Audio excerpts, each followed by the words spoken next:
കുടുംബങ്ങളുടെ സൃഷ്ടാവും നാഥനുമായ യേശുക്രിസ്തുവിന്റെ നാമത്തിൽ ഏവർക്കും സ്നേഹ വന്ദനം.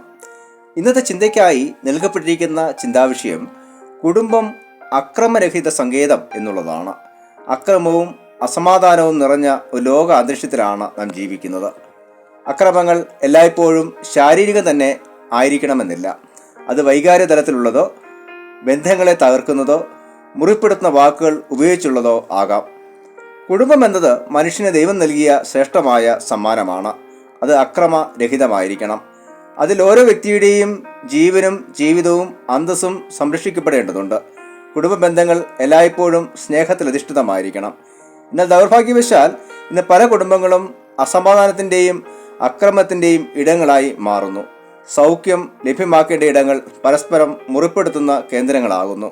എങ്ങനെ കുടുംബങ്ങൾ അക്രമരഹിത സംഭവങ്ങളാക്കാമെന്നും പ്രതികാര ചിന്തകൾക്ക് പകരം ക്ഷമയും കോപത്തിന് പകരം സഹാനുഭൂതിയും സ്നേഹത്തിൽ അധിഷ്ഠിതമായ ബന്ധങ്ങളും എങ്ങനെ യാഥാർത്ഥ്യമാക്കാമെന്നും നൽകപ്പെട്ട പാഠഭാഗങ്ങളെ ആസ്പദമാക്കി ചിന്തിക്കാം. ഒന്നാമത്തെ ചിന്ത, പ്രതികാര ചിന്തകൾ ഒഴിവാക്കുക. പ്രതികാര ചിന്തകൾ ഒഴിവാക്കുക.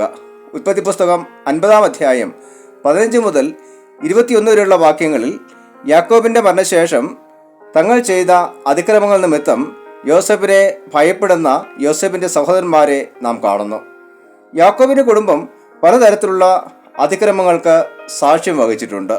യോസേഫിന്റെ ചെറുപ്പകാലം മുതൽ തന്നെ അവന്റെ സഹോദരന്മാർ അവനെ ദ്വേഷിക്കുകയും വൈരാഗ്യം വെച്ച് പുലർത്തുകയും ചെയ്യുന്നു.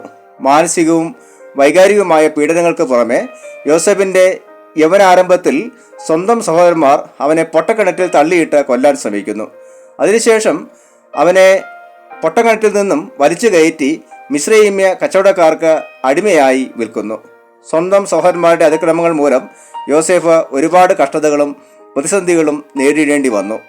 എന്നാൽ യോസേഫിനെ കുറിച്ചുണ്ടായിരുന്ന ദൈവിക പദ്ധതി അവനെ മിസ്രയീമിലെ ഉന്നത ഭരണാധികാരിയായി ഉയർത്തി. പിന്നീട് മിസ്രയീം ദേശത്തേക്ക് ഭക്ഷണ സാധനങ്ങൾ വാങ്ങുവാനായി വന്ന സഹോദരന്മാരെ യോസേഫ് തിരിച്ചറിയുകയും അവരോട് ക്ഷമിക്കുകയും അനുരഞ്ജനപ്പെടുകയും ചെയ്യുന്നു. തുടർന്ന് തൻ്റെ പിതാവിനെയും സഹോദരങ്ങളെയും മിസ്രയീമിലെ ഫലഭൂയിഷ്ഠമായ ഗോശൻ ദേശത്ത് കൊണ്ടുവന്ന് പാർപ്പിക്കുന്നു. എന്നാൽ യാക്കോബിന്റെ മരണശേഷം തങ്ങൾക്കെതിരെ യോസേഫ് പ്രതികാരം ചെയ്യുമോ എന്ന ഭയം യോസേഫിന്റെ സഹോദരന്മാർക്ക് ഉണ്ടാകുന്നു. അവർ ചെന്ന് യോസേഫിന്റെ കാൽക്കൽ വീഴുന്നു. ഇപ്രകാരം അതിക്രമത്തിന്റെ പരിണതഫലം എല്ലായ്പ്പോഴും ഭയവും ഭീതിയുമാണ്. എന്നാൽ യോസേഫ് പ്രതികാരം ചെയ്യാതെ സംഭവിച്ചതെല്ലാം ദൈവിക പദ്ധതിയുടെ ഭാഗമാണ് എന്ന് ഓർത്ത് ആശ്വസിക്കുന്നു. തൻ്റെ സഹോദരന്മാർ തനിക്കെതിരെ ദോഷം നിരൂപിച്ചെങ്കിലും ദൈവം അത് തൻ്റെ ജീവിതത്തിൽ നന്മയാക്കി മാറ്റിയെന്ന് യോസേഫ് ചിന്തിച്ചു. പ്രതികാരത്തിന് പകരം ക്ഷമയും സഹനവും സഹാനുഭൂതിയുമാണ് യോസേഫ് പ്രദർശിപ്പിക്കുന്നത്. യോസേഫ് തുടർന്നും അവരെയും കുടുംബങ്ങളെയും സംരക്ഷിക്കുകയും സമാധാനത്തോടെ വസിക്കുമാറാക്കുകയും ചെയ്യുന്നു. ഇപ്രകാരം കുടുംബങ്ങൾ അക്രമരഹിത സമൂഹങ്ങളാകണം. അധികാരങ്ങൾ ഒരിക്കലും ശിക്ഷിക്കുവാനല്ല, സംരക്ഷിക്കുവാനാണ് നൽകപ്പെട്ടിരിക്കുന്നത്. ഇപ്രകാരം കുടുംബങ്ങൾ സംഘർഷ പശ്ചാത്തലത്തിലും അക്രമം ഉപേക്ഷിക്കുകയും അനുരഞ്ജനവും ക്ഷമയും നിലനിർത്തുകയും വേണം. രണ്ടാമത്തെ ചിന്ത, ദൈവസ്നേഹത്തിൽ അധിഷ്ഠിതമായ പ്രവൃത്തികൾ നിർവഹിക്കുക. ദൈവസ്നേഹത്തിൽ അധിഷ്ഠിതമായ പ്രവൃത്തികൾ നിർവഹിക്കുക.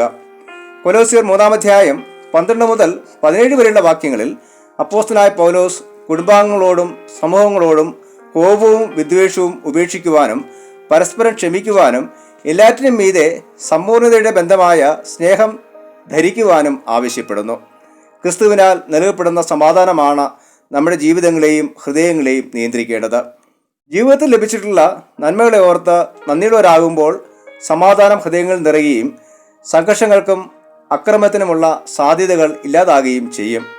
സങ്കീർത്തനങ്ങളും സ്തുതിഗീതങ്ങളും ആത്മീയഗീതങ്ങളുമെല്ലാം ദൈവവചനം നമ്മിൽ നിറയ്ക്കുവാനും നന്ദിയുള്ളവരായി തീരുവാനും നമ്മെ സഹായിക്കുന്ന ഘടകങ്ങളാണ്. നമ്മുടെ ജീവിതവും പ്രവൃത്തികളും ദൈവഹിതത്തിന് അനുസരണമായി ക്രമീകരിക്കപ്പെടണം. കുടുംബത്തിലെ സംഘർഷങ്ങളും അക്രമങ്ങളും ഒഴിവാക്കുന്നതിൽ ഭർത്താവിനും ഭാര്യയ്ക്കും തുല്യ പങ്കാണ് ഉള്ളത്. ഭർത്താവ് ഭാര്യയെ ആത്മാർത്ഥമായി സ്നേഹിക്കുകയും ഒരു കാരണവശാലും വെറുപ്പും വിദ്വേഷവും വച്ച് പുലർത്താതിരിക്കുകയും വേണം. ഭാര്യമാരോട് ഭർത്താവിനെ ഉചിതമായ വണ്ണം കീഴടങ്ങുവാൻ ആവശ്യപ്പെട്ടിരിക്കുന്നു. ഉചിതമായ കീഴടങ്ങൽ എന്നർത്ഥം അടിമയായിരിക്കണമെന്നല്ല, ഭർത്താവിന് അർഹമായ ബഹുമാനവും ആദരവും നൽകണം എന്നുള്ളതാണ്. അത് വാക്കുകളിലും പ്രവൃത്തികളിലും പ്രതിഫലിപ്പിക്കപ്പെടണം. എന്നാൽ മക്കളോട് അമ്മയപ്പന്മാരെ സകലത്തിനും അനുസരിക്കുവാൻ ആവശ്യപ്പെട്ടിരിക്കുന്നു. എന്നാൽ മക്കളെ കോപിപ്പിക്കാതെ അവരിൽ ആത്മവിശ്വാസം വളർത്തുവാൻ മാതാപിതാക്കൾ ശ്രദ്ധിക്കുകയും വേണം. ദാസന്മാരോടും യജമാനെ സകലത്തിലും അനുസരിക്കുവാൻ ആവശ്യപ്പെട്ടിരിക്കുന്നു. ഈ പ്രവർത്തനങ്ങളെല്ലാം നടക്കേണ്ടത് ദൈവത്തോടുള്ള ബന്ധത്തിലും ദൈവഭയത്തിൻ്റെ അടിസ്ഥാനത്തിലുമാണ്. അതുകൊണ്ട് തന്നെ കുടുംബങ്ങളിൽ അക്രമം ഒഴിവാക്കുന്നതിൽ എല്ലാവർക്കും തുല്യ പങ്കാണ് ഉള്ളത്. മൂന്നാമത്തെ ചിന്ത, തെറ്റുകളെ തിരുത്തി അനുരഞ്ജനത്തിലേക്ക് നയിക്കുക. തെറ്റുകളെ തിരുത്തി അനുരഞ്ജനത്തിലേക്ക് നയിക്കുക. ലൂക്കോസ് 15 അധ്യായം 11 മുതൽ 32 വരെയുള്ള വാക്യങ്ങളിൽ യേശുവിൻ്റെ ധൂർത്ത് പുത്രനെ കുറിച്ചുള്ള ഉപമയിൽ കുടുംബത്തിലെ സ്നേഹവാനായ പിതാവ് എങ്ങനെയാണ് കുടുംബത്തിലെ സംഘർഷ സാഹചര്യങ്ങൾ അക്രമത്തിലേക്ക് നയിക്കാതെ കൈകാര്യം ചെയ്യുന്നതെന്ന് പറഞ്ഞിരിക്കുന്നു. ഇവിടെ കുടുംബത്തിലെ ഇളയ പുത്രൻ പിതാവിൽ നിന്നും തനിക്ക് അവകാശപ്പെട്ടത് വാങ്ങി സ്വന്തം ഇഷ്ടപ്രകാരം ധൂർത്തനായി ജീവിച്ചു. സ്വന്തം പിതാവിനോടുള്ള അനുസരണക്കേടും സ്വന്തം ജീവിതത്തിലും പ്രവൃത്തികളിലും വെളിപ്പെട്ട ഉത്തരവാദിത്വമില്ലായ്മയുമാണ് ഇവിടെ ദർശിക്കപ്പെടുന്നത്. അതിൻ്റെ പരിണത ഫലം ജീവിതത്തിലെ തകർച്ചയായിരുന്നു. തകർച്ചയുടെ ആധിക്യത്തിൽ അവൻ തൻ്റെ തെറ്റുകളെ മനസ്സിലാക്കുകയും അനുതപിക്കുകയും പിതാവിൻ്റെ അടുക്കിലേക്ക് തിരിച്ചു വരികയും ചെയ്യുന്നു. മകനെന്ന വിളിക്കപ്പെടാൻ യാതൊരു യോഗ്യതയുമില്ല. ഒരു കൂലിക്കാരനെ പോലെയെങ്കിലും ജീവിക്കാൻ അനുവദിക്കണമേ എന്ന് അപേക്ഷിക്കുന്നു. സ്നേഹനിധിയായ പിതാവ് സംയമനത്തോടെയാണ് അവനെ സ്വീകരിക്കുന്നത്. അവകാശം ചോദിച്ച് വഴക്കിട്ടപ്പോഴും എല്ലാം നശിപ്പിച്ച് തിരിച്ചു വന്നപ്പോഴും സംയമനം നിലനിർത്തുന്നു. ശിക്ഷയ്ക്ക് പകരം സ്നേഹമാണ് നൽകപ്പെടുന്നത്. ധൂർത്തനായിരുന്ന ഇളയ മകനോട് പ്രദർശിപ്പിച്ച സ്നേഹം അനുസരണമുള്ളവരായിരുന്ന മൂത്ത മകനെ ചൊടിപ്പിക്കുന്നു. അവൻ രോഷാകുലനാകുകയും പിതാവിനോട് പിണക്കം ഭാവിക്കുകയും ചെയ്യുന്നു. മൂത്ത മകനെയും സ്നേഹത്തോടെ അനുനയിപ്പിച്ച് അകത്തേക്ക് കൊണ്ടുപോവുകയും ഇളയ മകനുമായി അനുരഞ്ജനത്തിന് വഴിതെളിക്കുകയും ചെയ്യുന്ന സ്നേഹനിധിയായ പിതാവ് എല്ലാ കുടുംബങ്ങൾക്കും മാതൃകയാണ്. ഇതിനർത്ഥം തെറ്റായ പ്രവണതകളെ എല്ലാം ഉൾക്കൊള്ളണമെന്നല്ല, മറിച്ച് ക്ഷമയും സഹനവും ശരിയായ ആശയവിനിമയവും അനുരഞ്ജനവും നിലനിർത്തണം എന്നുള്ളതാണ്. തെറ്റുകളെ അംഗീകരിക്കുകയല്ല, അവയെ തിരുത്തുവാൻ അവസരം നൽകുകയും സഹായിക്കുകയും വേണം. ഇപ്രകാരം സംയമനവും ക്ഷമയും സ്നേഹവുമെല്ലാം കുടുംബങ്ങളിൽ അക്രമ സാഹചര്യങ്ങൾ ഒഴിവാക്കുവാൻ അനിവാര്യമാണ്.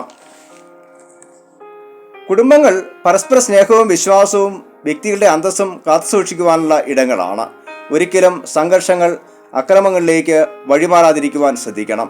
തെറ്റിദ്ധാരണകളും അഭിപ്രായ വ്യത്യാസങ്ങളും ശരിയായ ആശയവിനിമയത്തിലൂടെ പരിഹരിക്കപ്പെടണം. യാതൊരു തരത്തിലുള്ള പ്രകോപനപരമായ വാക്കുകളോ പ്രവർത്തനങ്ങളോ കുടുംബാംഗങ്ങളുടെ ഭാഗത്തു നിന്ന് ഉണ്ടാകാതിരിക്കാൻ ശ്രദ്ധിക്കണം. ദൈവത്തിൽ ആശ്രയിക്കുകയും ഹൃദയത്തിൽ സമാധാനം കാത്തുസൂക്ഷിക്കുകയും എല്ലാറ്റിനും നന്ദിയുള്ളവരായിരിക്കുകയും വേണം. കുടുംബത്തിലെ ഉത്തരവാദിത്തങ്ങൾ ചുമതലാബോധത്തോടു കൂടി നിർവഹിക്കപ്പെടണം. സംഘർഷ സാഹചര്യങ്ങളിൽ സംയമനം പാലിക്കുകയും തെറ്റുകളെ തിരുത്തുവാൻ അവസരം നൽകുകയും വേണം. പരസ്പരം ക്ഷമിക്കുകയും ദൈവസ്നേഹത്തെ അധിഷ്ഠിതമായ ബന്ധങ്ങൾ നിലനിർത്തുവാൻ ആത്മാർത്ഥമായി പരിശ്രമിക്കുകയും വേണം. ഇപ്രകാരം നമ്മുടെ കുടുംബങ്ങൾ അക്രമരഹിത ഇടങ്ങളാകുവാൻ ദൈവം നമ്മെ സഹായിക്കുമാറാകട്ടെ. ആമേൻ.